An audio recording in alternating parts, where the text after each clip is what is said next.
Hello, adults. This is Pastor Mike here. I'm interested in entertainment and faith, of course, and how they interact. So I was my interest piqued when I heard about this book, The Gospel According to the Beatles.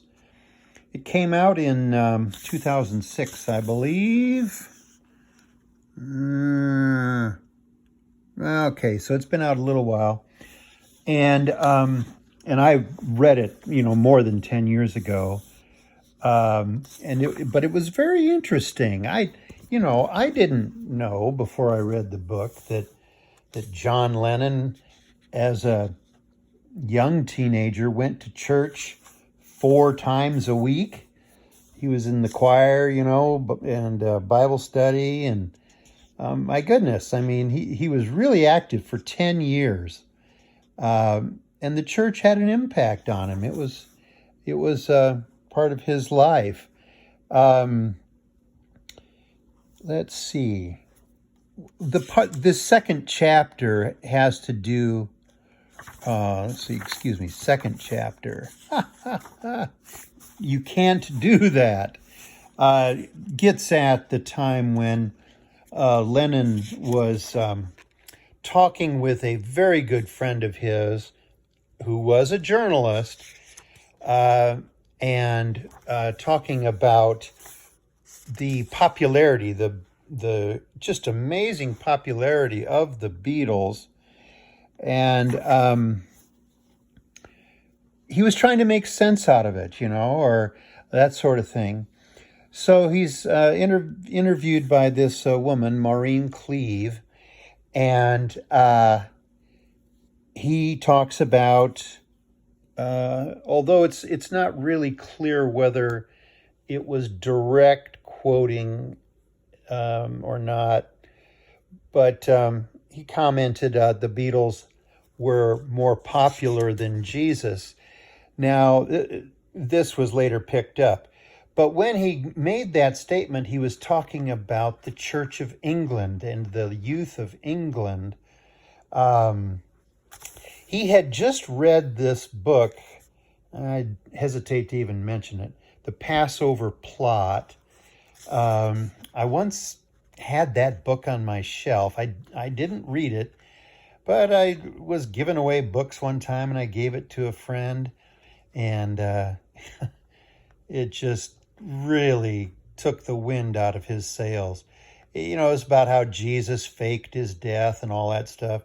Well, John Lennon had just read this book when the interview took place, and so he was kind of stirred up about what was going on with Christianity.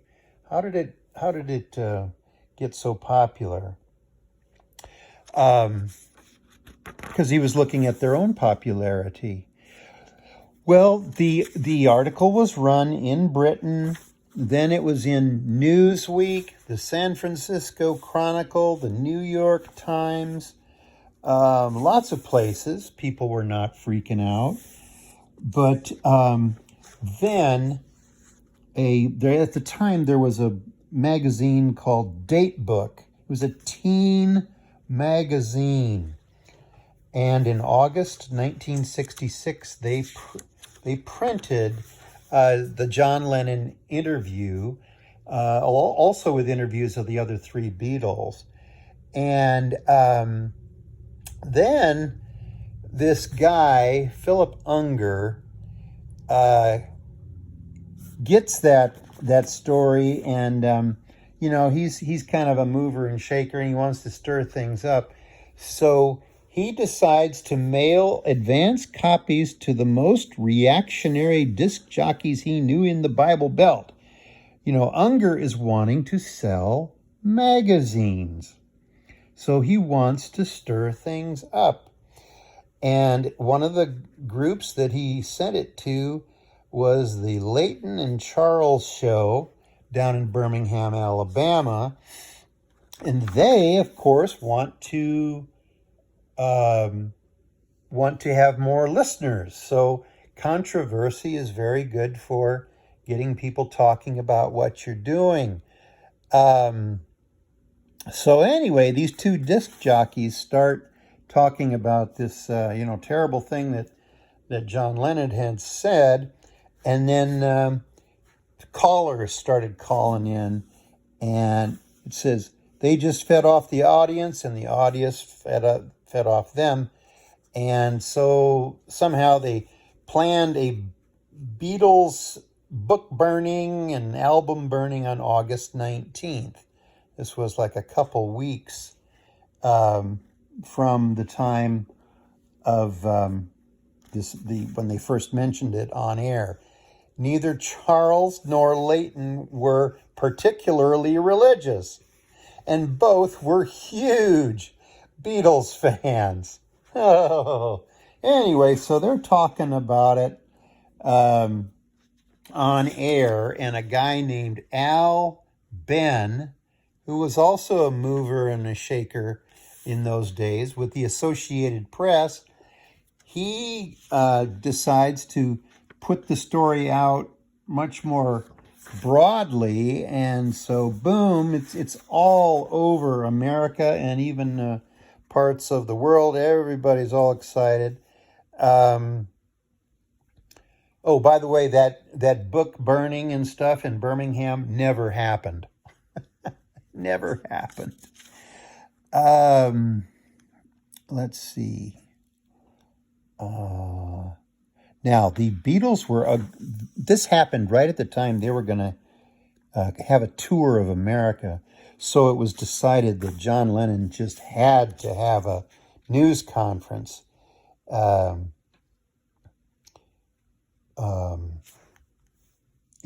explain himself.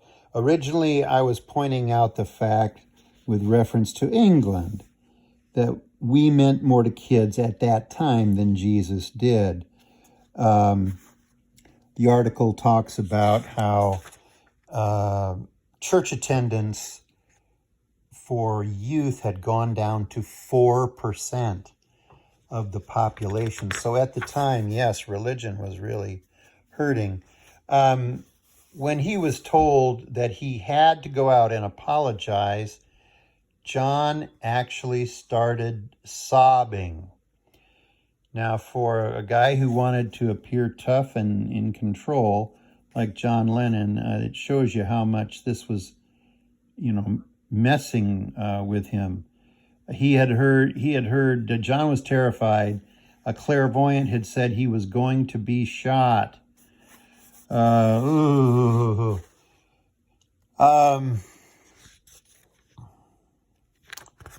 see. That tour was the end of their touring. They'd kind of had it. They did stop touring. The radio station went back to playing Beatles records. Yeah. And it ends with John saying, "I always remember to thank Jesus for the end of my touring days." And God bless America. Thank you, Jesus. Then, of course, there is the very disturbing follow-up, which was that one of the people that heard this story was Mark David Chapman,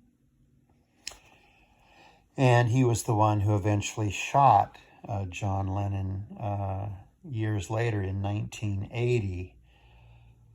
I actually met, it was the wife of a seminarian who had been in Bible study with Mark David Chapman when they had, in their Bible study, had talked about this outrageous thing that John Lennon had said. So it kind of touches home a little bit, this story. So what does it all mean? I don't know. But making a buck is, so important in our culture that we tend to run over people and and just sell controversy. We kind of become addicted to that. Anyway, well, I've gone a little long this today. Anyway, just a different kind of thing. This book, I'd recommend it. The Gospel According to the Beatles.